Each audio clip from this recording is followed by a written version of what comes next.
Hormuz ஜலசந்தியில் நிச்சயமற்ற சூழலில் Russia ஐக்கிய அரபு அமீரகத்திடம் இருந்து கச்சா எண்ணெய் கொள்முதலில் இந்தியா சாதனை அளவை எட்டியிருக்கிறது.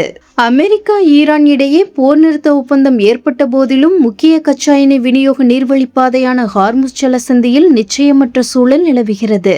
லெபனான் மீதான இஸ்ரேலின் தாக்குதலால் ஹார்முஸ் ஜலசந்தியை மீண்டும் மூடிவிட்டதாக ஈரான் அறிவித்துள்ளது. இந்த சூழலுக்கு மத்தியில் சமீபத்தில் ஹார்முஸ் ஜலசந்தி திறக்கப்படும் முன்பாகவே ரஷ்யாவிடமிருந்து இந்தியாவின் கச்சா எண்ணெய் இறக்குமதி ஜூன் மாதத்தில் கணிசமாக அதிகரித்துள்ளது. ரஷ்யாவில் இருந்து இந்தியா இறக்குமதி செய்யும் கச்சா எண்ணெய் கடந்த மே மாதத்தில் ஒரு நாளுக்கு 19.1 லட்சம் பீப்பாய்களாக இருந்த நிலையில் கடந்த 19ஆம் தேதி வரையிலான ஜூன் மாதத்தில் ஒரு நாளுக்கு சராசரியாக 26.6 லட்சம் பீப்பாய்கள் இறக்குமதி செய்யப்பட்டிருப்பதாக கடல்சார் மற்றும் சரக்குகள் ஆய்வு நிறுவனமான கெப்லரின் தரவுகள் காட்டுகின்றன. இது இந்தியாவின் மிகப்பெரிய எண்ணெய் விநியோகஸ்தராக ரஷ்யா தொடர்ந்து நீடிப்பதை காட்டுகிறது.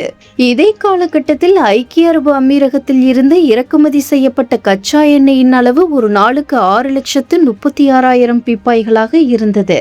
இது மே மாதத்தில் இறக்குமதி செய்யப்பட்ட சாதனை அளவான 6,44,000 பீப்பாய்கள் என்பதை விட சற்றே குறைவாகும்.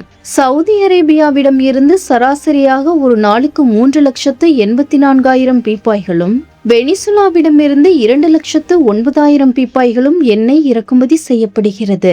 இதன் மூலம் வெனிசுலா இந்தியாவின் 4வது பெரிய கச்சா எண்ணெய் விநியோக நாடாக உருவெடுத்துள்ளது.